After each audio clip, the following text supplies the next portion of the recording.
sekalian, ingat, Nabi SAW pernah keluar dalam hadis Bukhari dari masjid beliau, kemudian beliau menggambar kotak. Lalu beliau mengatakan, inilah kotak kehidupan manusia. Seperti meja ini misalnya, inilah kotak kehidupan manusia. Lalu Nabi SAW menggaris dari luar kotak, di bawah kaki beliau, digaris, dilewatin kotak ini sampai melewati kotak tengah, di depan, panjang. Lalu kata Nabi SAW, ini angan-angan manusia. Ini angan-angannya. Angan-angannya melampaui kehidupannya. Lebih 500 tahun ke depan, padahal umurnya cuma 60-70 gitu. Lalu Nabi SAW menarik dengan tongkatnya dengan keras dari sisi kanan garis kotak, digaris dengan keras sampai terbongkar tanah itu, digaris dan memutus garis tengah itu. Lalu beliau mengatakan, dan ini kematian yang akan datang memutus angan-angannya.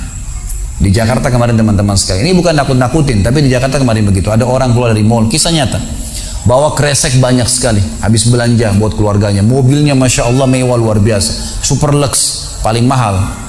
Parkir, begitu melihat tukang parkir, alhamdulillah, tukang parkirnya sangat senang nih, karena ini orang kaya, pasti kasih tip yang banyak gitu. Naik di mobilnya, di starter mobil, tidak pakai supir kebetulan, dia nyalain, mobil di depan ada, mobil di belakang ada, jadi terhimpit. Tiba-tiba orang ini tuh starter mobilnya, diinjak gas dengan sangat keras, mundur ke belakang, nabrak mobil di belakang, hancur total. Tukang parkirnya pun tadi jadi marah, Pak, apa nggak lihat, ngambil marah-marah. Tapi anehnya orang ini gasnya terus kencang, gitu ribut, gitu kan. Maka tukang parkir curiga, dibuka pintu, orang itu sudah meninggal dunia. Teman-teman sekalian, pernah nggak orang ini berpikir dia akan mati pada saat keluar dari mall?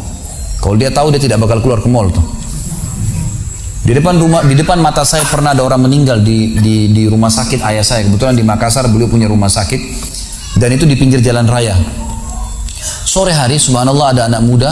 Saya pas lagi di teras lantai 2 rumah ayah saya, itu kelihatan jalan raya. Jadi kelihatan orang kejadian ini.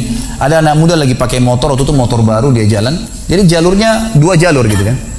Rupanya motor ini motor itu dari arah sana. Kemudian di sini ada mobil pick up yang pelan jalannya gitu. Ada mobil truk pelan jalannya. Di belakang ini rupanya ada mobil truk pelan, di belakangnya ada mobil pick up. Mobil pick up ini mungkin kena terganggu.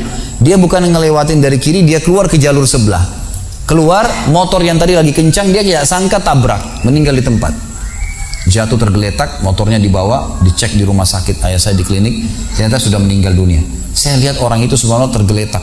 Ada beberapa produk yang dia bawa di motornya. Lalu saya bertanya, saya muhasabah sendiri. Orang ini pernah berpikir nggak ya untuk keluar rumah tadi akan dia tabrakan, dia akan jatuh? Saya yakin tidak. Kalau dia berpikir, dia tidak akan keluar dari rumahnya.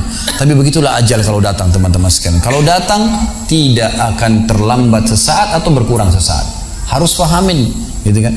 Jadi jangan sampai kita berlebihan. Saya tanya teman-teman, Anda jujur jawab. Kalau seandainya